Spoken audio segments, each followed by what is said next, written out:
Is March 7th Cyrene? It's been confirmed that March 7th is going to play an important role in Amphorius, as we're finally going to learn about March's backstory that has been blocked by the Garden of Recollection. It's been floated around ever since the Amphorius trailer dropped that March 7th could be an Amphorius native, since she has ties to the Remembrance, and a current main theory is that since Amphorius can only be shown through the mirror in the Garden of Recollection, then that world can only exist in the past, or possibly in a mimetic or simulated world that was created and preserved by Fully. Now, we do know, as again, that March will play a big role in Amphorius, but she doesn't actually seem to show up anywhere. Instead, we have this pink-haired girl named Cyrene, who I think I have enough evidence to say that Cyrene is March 7th's real self. Now, I want to take this even a step further, because not only do I think March 7th is from Amphorius, I believe she is a former Memokeeper, or at least something similar to that, possibly even a former Emanator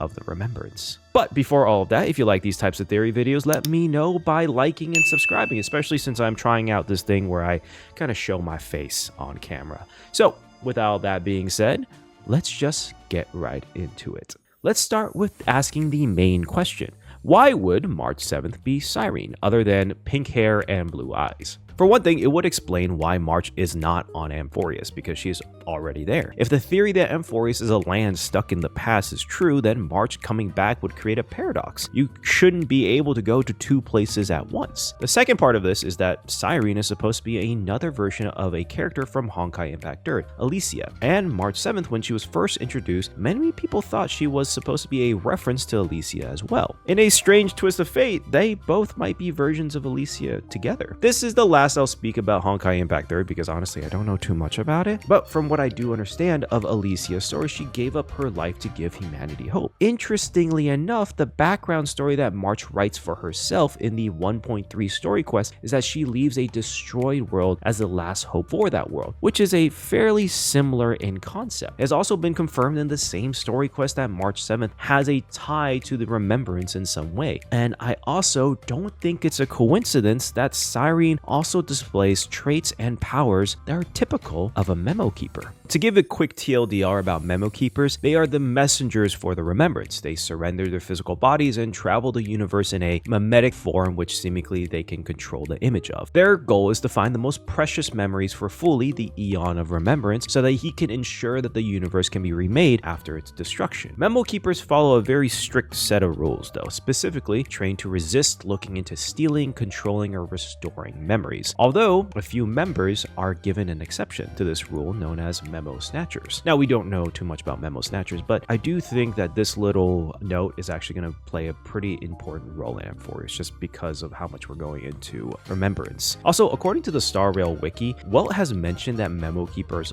are Emanators. Now, I personally couldn't find and confirm where that source is. If you guys can find it, you can let me know. I think it would actually make more sense that Memo Snatchers would be the Emanators for the Remembrance and Memokeepers would be the higher level path striders, but I won't really get too much into that. I have a Emanator video that I plan to get out at some point.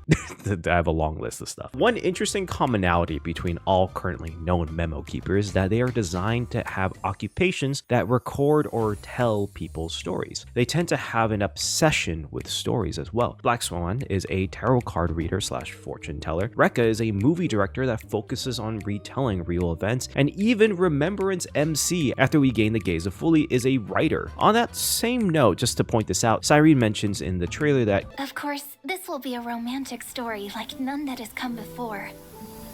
You think so too, right?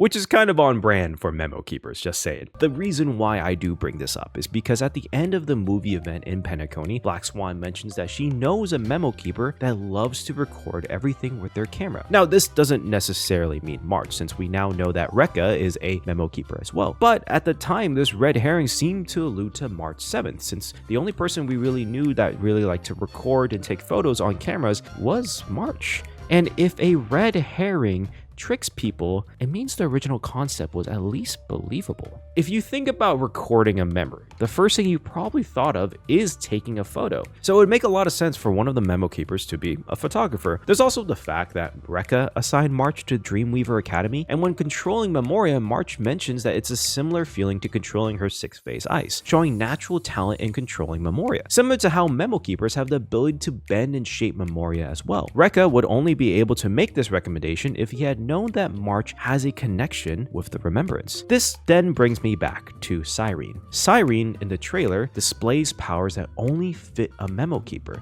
She just appears out of nowhere and affects reality. The only people we know that are able to do that are Black Swan and Rekka in a dreamscape. Assuming that Amphorius is that similar type of world, it would make sense that a Memokeeper has control over the quote-unquote reality of that space. So with that being said, Cyrene being able to adjust that reality would make her something similar to a Memokeeper, which March happens to have a natural talent for similar abilities. Now, there is an obvious glaring issue with March being a Memokeeper, and that's the fact that Memokeepers have to surrender their physical bodies. At first glance, this really seems to disprove this theory, but I think there's still ways to make this work. For one thing, it's the word surrender. It never said destroy, it said surrender. So a possibility is that a Memokeeper gives up their bodies and Fuli or the garden freezes their bodies in a cryo state. It's been mentioned before that Pathstriders and even Emanators have gone back on their paths. It's not an uncommon thing. So what if a Memokeeper wanted to go back on their path of remembrance? What if a Memokeeper wanted to start experiencing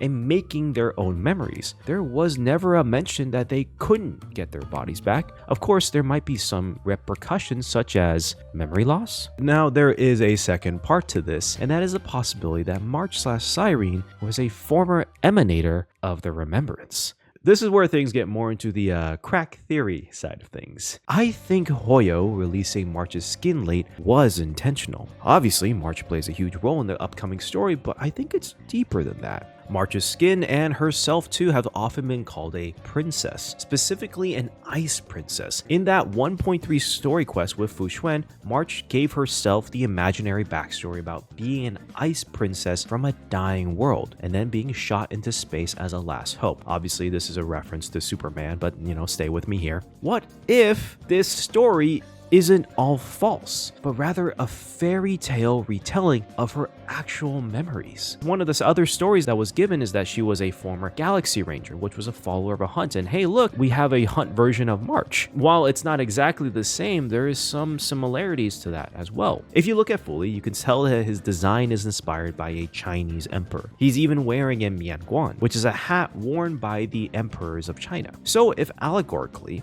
an emperor is an Eon, well, what would a princess be? Probably the closest would be an Emanator, wouldn't it? If March, as Cyrene, at the time was an Emanator of the Remembrance, in charge of the Remembrance path that is colliding in Amphorius, noticing that Amphorius is falling, Fuli maybe wanted to preserve that world's memories. So he sent out one of the preserved bodies of his Emanators to seek a solution by giving them back their own bodies and life. That body in ice, which by the way is an element very much associated with remembrance, as Fuli seems to be made out of the thing, that body was March. It may have actually been intentional to send March to the Astral Express, knowing that they would take in a lost girl with no memories. March would be able to travel, learn, create, befriend, and develop new memories that may give a possible solution to Amphorius' issues. Interestingly enough, this may also mean that March isn't a former Memokeeper, she's a current one without even knowing it. March is recording and creating new memories with her camera throughout her Trailblaze journey in a somewhat similar fashion to Rekka looking for a good story to tell. The only difference is that she's doing it from the first person. See, Fuli may have realized something, is that all of his Memokeepers are recording things from a third person view, but that type of recording doesn't completely translate the emotions, actions, and feelings of a person. What if the missing piece Fuli needed is that first person perspective so that he can apply those emotions from those memories? That's why March was sent to the Trailblaze. They would have an endless adventure adventure with endless memories and endless emotions. The grand memories